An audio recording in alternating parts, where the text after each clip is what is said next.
যেই নামাজ পড়ে দোয়া করলে নামাজ শেষ হওয়ার সাথে সাথে আল্লাহ তাআলা সকল প্রয়োজন পূরণ করে দিবে। দোয়া শেষ হওয়ার আগেই আল্লাহ তাআলা প্রয়োজন পূরণ করবে। সুতরাং আপনি ইয়াকিনের সাথে আমল করবেন, আল্লাহর উপরে ভরসা রেখে আমল করবেন। সাহাবায়ে কেরাম যখনই কোনো বিপদে পড়ে যেতেন, কোনো কিছুর প্রয়োজন হতো, অজু করে নামাজে দাঁড়িয়ে যেতেন এবং আল্লাহ তাআলা নিজেই বলে দিয়েছেন, তোমরা যদি বিপদে পড়ে যাও আমি আল্লাহর কাছে সাহায্য চাও নামাজ পড়ে। আল্লাহ তাআলা নিজে বলছেন, কোরআন খুলেন 2 নম্বর পারা 2 নম্বর পৃষ্ঠার 11 নম্বর লাইন, সূরা বাকারার 153 নম্বর আয়াতে আল্লাহ বলছেন, ইয়া আইয়ুহাল্লাযীনা আমানু ইসতাঈনু বিস-সাবরি ওয়াস-সালাহ ইন্নাল্লাহা মা'আস-সাবিরিন। ও ইউ হ্যাভ বিলিভার্স, হে ইমানদারগণ, তোমরা আমি আল্লাহর কাছে সাহায্য চাও ধৈর্য এবং সালাতের মাধ্যমে।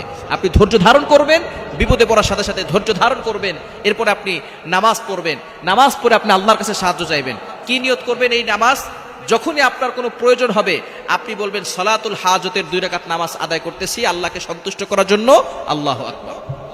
আপনি হাজতের সালাতুল হাজতের নামাজ, প্রয়োজনের নামাজ 2 রাকাত পড়বেন। আপনি এই নামাজটা তাহাজ্জুদের সময় যদি পড়তে পারেন আরো বেশি ভালো হবে। তাহাজ্জুদের সময়টা দোয়া কবুল হয় এবং এই সময়টা আপনি ইয়াকিনের সাথে আমল করবেন। যদি আপনার ইয়াকিন ও বিশ্বাস আল্লাহর প্রতি থাকে, আল্লাহ তাআলা আপনার জন্য সবকিছু সহজ করে দিবেন। আপনার সামনে যদি বিশাল বড় পাহাড়ও থাকে, এই পাহাড় সরিয়ে আল্লাহ তাআলা আপনার রাস্তাকে সহজ করে দিবেন। মূসা আলাইহিস সালাম যে সাগরে পাড়ি দিয়েছিলেন, রাস্তা একটাই ছিল।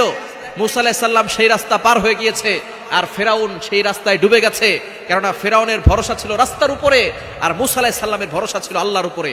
ওই আল্লাহর প্রতি ইয়াকিন রাখুন, বিশ্বাস রাখুন।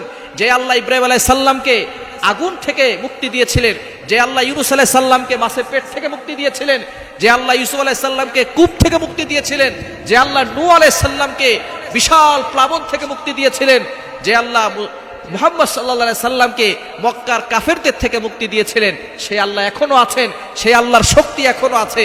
আপনি ইয়াকিনের সাথে আমল করেন, আল্লাহ তাআলা আপনার সকল চাওয়া পাওয়াগুলো কবুল করবেন। আপনি 2 রাকাত সালাতুল হাজতের নামাজ পড়ে আল্লাহর কাছে চাইবেন, দেখবেন চাওয়ার সাথে সাথে আল্লাহ তাআলা কবুল করবেন। যদি আপনি কবুল নাও হয়, আপনি যেটা চাচ্ছেন সেটা যদি নাও হয়, মনে করবেন যে আল্লাহ পাক রব্বুল আলামিনের কাছে যেটা আপনি চেয়েছেন সেই দোয়া কবুল হয়ে গেছে। হয়তো আল্লাহ তাআলা দোয়া কবুলের কিছু সিস্টেম আছে, সেই সিস্টেম অনুযায়ী দিবেন। দোয়া কবুলের 3টা পদ্ধতি আছে। 1 নম্বর হচ্ছে আপনি একটা জিনিস চেয়েছেন, সাথে সাথে পেয়ে গেছেন, 1 নম্বর পদ্ধতি। 2 নম্বর পদ্ধতি হচ্ছে আপনি একটা জিনিস চেয়েছেন, আল্লাহ এখন দিচ্ছে না, পরে দিবে। আল্লাহ তাআলা এখন দিচ্ছে না, পরে দিবে। অথবা আল্লাহ তাআলার কাছে আপনি যেটা চেয়েছেন সেটা না দিয়ে আপনার জন্য যেটা কল্যাণকর সেটা দিবে। 3 নাম্বার, আল্লাহ তাআলা এখনো দিবে না, পরেও দিবে না, আল্লাহ তাআলা আখিরাতে দিবে। আপনি যে দোয়া করেছেন এই দোয়ার বদলতে আল্লাহ তাআলা আপনার জন্য জান্নাতের ব্যবস্থা করবে। কিয়ামতের ময়দানে যখন কঠিন পরিস্থিতি হবে, মা তার সন্তানকে ভুলে যাবে, বাবা তার সন্তানকে ভুলে যাবে, এমন সময় আল্লাহ পাক রব্বুল আলামিন বান্দাকে ডাক দিয়ে বলবে, বান্দা তুমি যে আমি আল্লাহর কাছে দোয়া করেছিলে, ওই দোয়ার বদৌলতে তোমার দোয়াগুলো আমি রেখে দিয়েছি, আজকে তোমার এই দোয়ার বদৌলতে তোমাকে জান্নাত দিয়ে দিলাম। তখন বান্দা বলবে, আল্লাহ দুনিয়াতে যদি আমার কোনো দোয়াই কবুল না হতো তাহলে আরো বেশি ভালো হতো। সুতরাং আপনি সালাতুল হাজতের 2 রাকাত নামাজ পড়ে আল্লাহর কাছে যা চাইবেন আল্লাহ তাআলা সেটাই দিবেন। তবে অবশ্যই আল্লাহর প্রতি ইয়াকিন ও বিশ্বাস রাখতে হবে, তাহলে আল্লাহ তাআলা আপনার দোয়াগুলো কবুল করে নিবে।